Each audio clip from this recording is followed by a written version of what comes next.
right. Hey, Robert. Good afternoon. Roberto, thanks so much for taking this time to join me on my podcast. How are you doing? Very good, thank you. And thank you for having me. Yeah, when I found out about your self driving car technology for InsurTech, I was really fascinated. So I'll do a quick intro about how that ties into this podcast, and then I'll turn it over to you for your intro. How does that sound? Sure. So call me JZ.ai.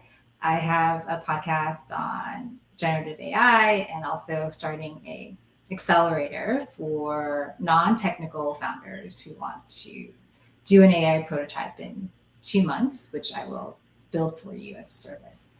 And I'm really excited to talk to Roberto today because we're going to talk about the ethics, but also the overwhelming possibilities of self-driving cars and his technology. So, Roberto, I'll turn it over to you, and anyone in the audience, please comment. If you are into self-driving cars or not. Go ahead, Roberto. Thank you. Well, my name is Roberto Sicconi. As you can tell from my name, I'm Italian. I moved to the States about little less than 3 years ago. I worked half of my life at IBM in Italy, in Europe in general, and then moved here, continued to work with IBM research, and then at some point decided to test myself on creating a startup. I'm a big car enthusiast and an engineer at heart. I like human-machine interface issues. Most of my work has been around creating new ways for humans to interact with computers, starting with very basic stuff 30 years ago when technology was limited to very sophisticated audiovisual NLP, AI-assisted dialogue capabilities that you can experience today. And, and cars have always been one of the fascinating areas that I want to apply the technology to. So I remember my first experience with cars was back in '96. I was an IBM engineer. I worked with the dance with Delphi, GM Delphi. They had what they called the networked vehicle of the future, and it was a very nice Tahoe equipped with computers and cameras and everything, and it was responsible for the speech recognition part of it. And that was in a preview of what you now expect to be working properly in cars, where you can interact with the dashboard, ask questions, get answers, responded properly, potentially even get entertained. So it has been a long journey. My startup started in 2014, really, more seriously about this topic in 2016.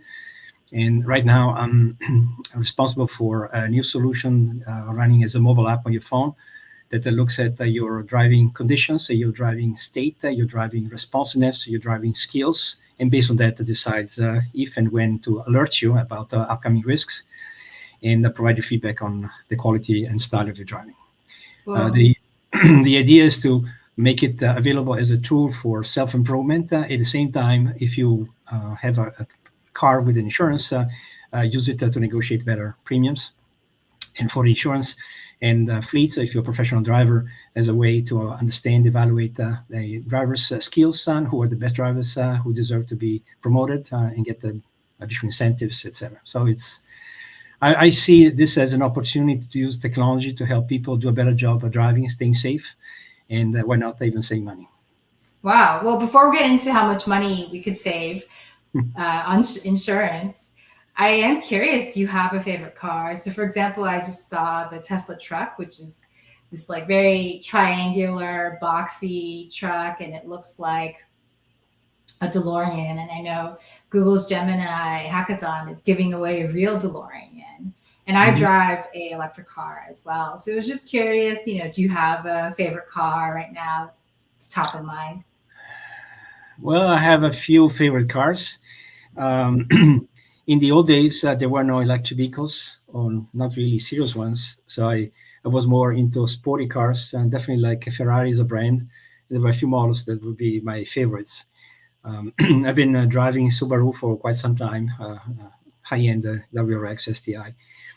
So I used to be a pretty fast driver until speeding tickets reminded me that this is not the place to go too fast. So I had to change my driving style when I came from Europe to the States. And I also started appreciating other aspects of cars, quietness, comfort, that before really didn't matter to me. At the same time, I like technology and cars that use technology to improve the experience in OS driving.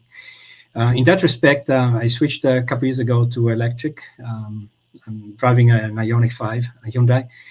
My favorite car at this point will be the recently released Ioniq 5N, which is a sporty version of the same. It kind of blends my passion for speed and the smoothness of the electric vehicles in one. That's a quote right there. My passion for speed and smoothness. I love it. Do Europeans really drive faster? Or is there a higher speed limit? On average, not so much anymore. There used to be a much bigger delta. In the old days, I'm talking about 20 years ago, or more 30 years ago, the average speed here in the States was 55, 65. Now, real average speed is much higher than that, despite the limits. In Europe, I used to be much higher. In some places, like in Germany, there were no limits initially. In Italy, there were limits, but nobody would respect them. So people would easily drive 100 to 120 miles all the time, almost twice the speed as here. So when I came to the States, it was hard to adjust. But in the same time, the speed limits are being enforced a lot more in Europe, and they're coming closer to the limits here. People here tend to drive a little over the speed limit, so now the delta is small. Well, I expect if I'm driving 125 miles, I will not be able to get a discount on my insurance. But tell me about this insurance discount that your product helps. Yeah, right now I'm dealing mostly with commercial insurance. So this is for professional drivers who spend most of the day in a truck or lightweight vehicles. For them, driving is an important part of their life, so they need to make sure they stay safe at all times. And the insurance costs are pretty high because the vehicle cost is high, and the cost of the cargo and the damage in case of a collision is much higher. The average premium for insurance of a commercial vehicle can be, without being specific, I would say several times what you normally expect paying for a regular car. So getting a 5, 10, 15, 20% discount is a big deal. And that's what we are working towards. Technically, there's no reason not to apply the same technology to cars, and this is one of the things we want to go after next. But the average premium is lower, so the additional cost of introducing some element or services becomes a little harder to justify on personal vehicles. All right. So anyone in the audience, if you have any questions for Roberto, like how fast he really drives, please comment it in. But I'll ask in terms of life and death situations. You mentioned that you have this mobile app that you can put into any car. Does it really make that life and death difference? It can. Let me put it this way. We are at a very interesting transition time where self-driving vehicles are coming. I would say they're not there yet. There are some excellent examples. I'm thinking of Waymo, for instance, where cars can do most of the driving unassisted without anybody sitting behind the wheel in selected areas, in select driving conditions, maybe not so much in rain and snow, other things, but in good conditions, yes. If you tested a Waymo in Manhattan rush hour, I'm not so sure how well it would do. Not so much in terms of crashes, but it may become more an obstacle because it may not know how the average New Yorker drives in New York, and it may be a little puzzled. So self-driving vehicles are not there yet. I think they will not be for another 5 years, a minimum, probably longer. They will be more pervasive in select areas where you have transportation of people within a certain area. But generally speaking, regular cars without self-driving capabilities are going to be the majority for a long period of time. What is happening is that the driving assist solutions are becoming more and more affordable and more available to drivers. And that's a good thing, but it's also a bad thing. And the reason why I'm saying is a bad thing is because once you start experiencing not only cruise control, but the ability to stay at the distance, automatic emergency braking, alerts when somebody's in blind spot, you tend to rely on the warnings more than on your eyes. Hmm. So instead of paying attention yourself, you wait for the system to wake you up from what you're thinking or doing or not doing, and that may lead to more crashes. So it's a fine line. I would say we as human have a natural tendency of over trusting tools that we think are smart, and we assign more smartness to them than they really have. The extreme example we have seen many times with you know full self-driving vehicles. We're not saying the name of the company, but you know who I'm talking about. And drivers tend to not only rely on it, they push the limits. They want to see how far the car can go without them paying attention. Regardless of whether they are requested to hold the steering wheel or being seen by the camera and looking ahead, they put pictures, fake pictures. There's a lot of things you can do to um, hack the system or see how robust the system is. And in doing it, you expose yourself to serious risks in others, of course. So the problem I see is that the growing reliance on self-driving may lead to less attentiveness and rustiness in your driving skills. So that the time you are requested to take over, you may not be as good as driver as you used to be because you are only doing it every once in a while. So the transition from non-self-driving vehicles to full self-driving is critical. And I think a solution like ours can help remind the drivers when they're not paying the sufficient level of attention, make sure that they pay attention and nobody gets hurt in the process. So to your question, does the system really prevent crashes? It can. For instance, if you are waiting at a traffic light, looking to the left, waiting for traffic to let you get in, and at the same time, a pedestrian starts across in front of you because he sees that your car is not moving. You may not be aware of the pedestrian in front of your car, and then as soon as you see an opening in the stream of cars, you go and then you hit the pedestrian. That's the situation where the system, which has eyes open inside and outside the vehicle all the time, and sees a lack of correlation between the attention that you put on the road and where you should look at. It can give you a warning, then all of a sudden you get warned there's somebody there that you need to pay attention to. So that, Yeah, let's take the two use cases separately. So the first use case of emergency braking, is that what the insurance discounts are for right now? So for example, I always self-reliantly want to make my own braking decisions, but then I had an experience recently where I just didn't even know that there was this obstacle and my car stopped me, and I was really scared, but I had no idea. Like there was no input or signal that I could have detected, but my car detected it. So is that what the underwriting is evaluating right now? the main objective is to decide how many of those crashes could have been prevented, and that's the hard part. You can judge it by evaluating what is called the near misses situations, where you get too close for to leave enough of a margin, and even if you don't land in a crash, it could have been. So that becomes a red flag for you to know next time you better pay attention. And I'm pretty sure it happened to others who are listening to this webcast. Sometimes you may get a little distracted, and all of a sudden you look back at the road and you realize that the whole line of cars in front of you is stopped. Right. And then all you can do is hit as hard as you can on the brakes, and if you're lucky, swerve and move to the lane on the right where there's still an opening. That happened to me once, and I'm glad that I didn't hit anybody, but I realized how close that was to a real crash. Yeah. So I see. So the technology is noting where you're not paying attention. Yeah. Okay. Yeah. Distracted driving, unfortunately, is on the rise. Drowsy driving is not on the rise. Actually, is going down a little bit, but it's still a big chunk of reason for crashes. And I think in both cases, we can help determine those lack of attention moments and see how serious they are in the context. You can, if you're a professional driver and you look around, not so much the scenery, but other things in the truck, looking for notebook, other things, and there's nobody before you, for 300 yards, the risk is very low.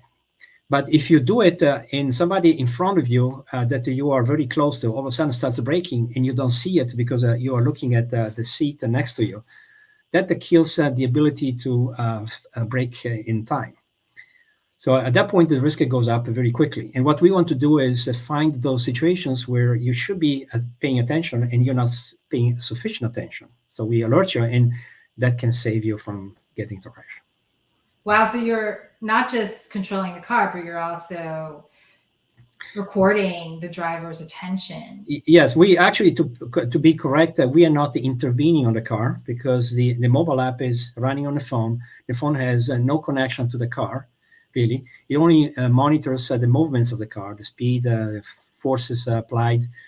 It looks at what is happening in front, whether there's vehicles, pedestrians, whether within the lanes or not. Where there's obstacles you should be aware of, road hazards, anything. But it does not really steer, it does not brake, it does not accelerate the car for you. All it can do is say, look, this is a serious risk here, take care, make sure that you take an action. And then in doing it, we can also evaluate how well and how fast you take action. So we can use that as a way to tell you this was a close call, or yes, you did a good job. How are you building your competitive moat then? If Waymo and Tesla and some of the other self-driving car companies are also looking at sensors and this type of technology, is your competitive advantage reporting it back to insurance companies or reporting it back to a third-party outside partner? Well, I don't think I would consider myself a competitor to self-driving vehicles. They are using much more expensive technology, and they are doing a better job than I would be able to do with a phone. What I'm doing is I'm applying this to existing cars which do not have self-driving capabilities and will never have them. And until you decide to sell your car and buy one that has self-driving capabilities, you're stuck in the car. So for the next 5, 10 years, 15 years, maybe, there's going to be a huge gap between older vehicles that don't have the ability to self-drive or even warn you before you purchase a full self-driving vehicle. And market is huge.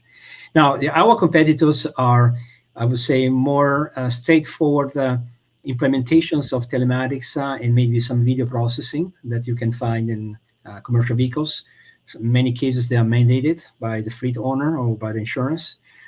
But they are expensive devices that you have to install. Our advantage in that case is that ours is very lightweight and runs on the phone. It can be your own phone. You can run concurrently with other applications you have for navigation, for scheduling. So you don't have to spend extra for additional hardware, but you have similar capabilities, in some cases even better. I see. You have that sweet spot in commercial. So I know that Uber and a lot of the other car companies are trying to get into commercial, and it's difficult. So tell me more. Commercial, yes, but I would say the bigger market is actually personal vehicles. A personal market is 10 times bigger or more. The problem with the personal vehicles is that the cost you can afford is much lower in terms of if you want to provide a discounted insurance, for instance, since the premium cost is already lower. The discount is relatively small. You cannot spend a lot on hardware to get a small discount. It just doesn't makes no business sense. And this is one of the reasons why most of the insurance control mechanisms in Europe and now also in the States are based on mobile apps that run on your phone that detect how fast you're going, where you're going, and then based on that decide whether you're a risky driver or not. And the cost is the mobile app and the service, the data service connected with the cloud. But there's no physical installation anymore. It used to be like that in the beginning. You had to install little black boxes and then smaller boxes connected to your OBD2 port. And nobody liked it, and there was a cost associated with it. And now the trend is with the mobile apps. But mobile apps in general don't use cameras. That's where it gets difficult. That's where we think we have a good competitive advantage.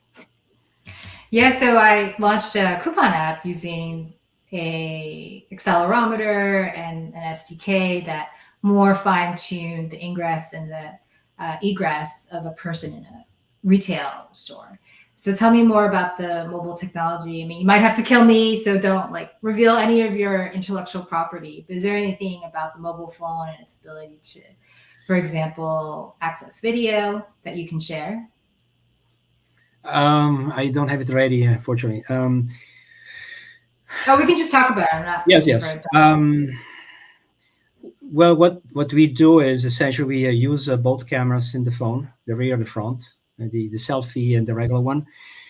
We extract a view of the road. We detect which objects are in front of you, and we classify them by type, distance, speed of movement, direction. That gives us a sense of what is happening now, what is going to happen next a second or two, so we can kind of anticipate potential issues before they become issues. And then inside the cabin, we look at the passengers and the driver. We determine who the driver. Look at the face, look at the direction of the face, look at the eyes. We look at whether the eyes are open and closed, where they are directed, and then we use that in yawning and other nodding of the head, other signs that tell us which stage of sleepiness you might be in, or how distracted you are. Where are you looking? Are you looking at the rear mirror? That's okay. Are you looking at the dashboard? Then not so okay. If you look it down on the floor or the back or the side seat, that's definitely not okay. So we change the time, the tolerance time before we warn you, depending on what you're looking at and for how long and what is in front of you. So the magic recipe is really trying to put all those elements together and based on what we see, decide whether it's a good time for being distracted or not. Very similar to what a human a co-pilot would do. I would look at the pilots and look at the road and say, "Hey, do you see the guy? Roberto, are you okay?" You know, that's a kind of philosophy we started with from the beginning, and pretty much is what we implemented in the app. I see. So it's kind of like your. I was watching Top Gun. Your goose, like telling you, like, do you see that big spill? Yes, exactly. Yes. I love So that it's looking at my eye movements and the selfie kind of way. I think that's yeah, kind of yeah, eerie, but cool. and I understand that some, maybe most of the people get nervous when they are in front of a camera. It was a big deal 10 years ago, maybe less so 5 years ago, and then all of a sudden, picking on Apple, but I think they did the right move. They implemented the face recognition on the phone to help you unlock it quickly, so that you don't have to enter the password or swipe or things. And that means that the camera is looking at you and then deciding whether it's a Jay-Z or somebody else with a certain level of confidence. Now, the fact that you have a camera watching you all the time makes you nervous at first because you think, who else is looking at me other than the camera in my phone? So if you can make sure that all the processing is done on the device that you hold in your hand or is next to you, and none of that information goes out unless you're okay with this, that removes all the issues associated with personal privacy. And we have the ability, because of the phone, we have the ability to do all the processing in real time on the phone, and we can decide not to expose any image, any video to the outside. We have the ability to extract features like little dots around the contour of your face or the eyes, expose that one, but you wouldn't be able to say whose face was that. You can say this person was looking to right, looking down, eyes were closed, but who was it? I don't know. So we can separate the identity from the actual features that we use to decide whether a person is paying attention or not. Thank you. I appreciate that because my privacy is valuable. Yeah, and And that's also a major change from some other competitive solutions where videos tend to be recorded, transferred to the cloud, and then either automatically using AI or human experts review the videos and decide whether you're doing the right thing or not. So at that point, the content goes out. Yes, it's maybe encrypted, well managed, but it may still leak. It may still be misused. So there are potential issues there.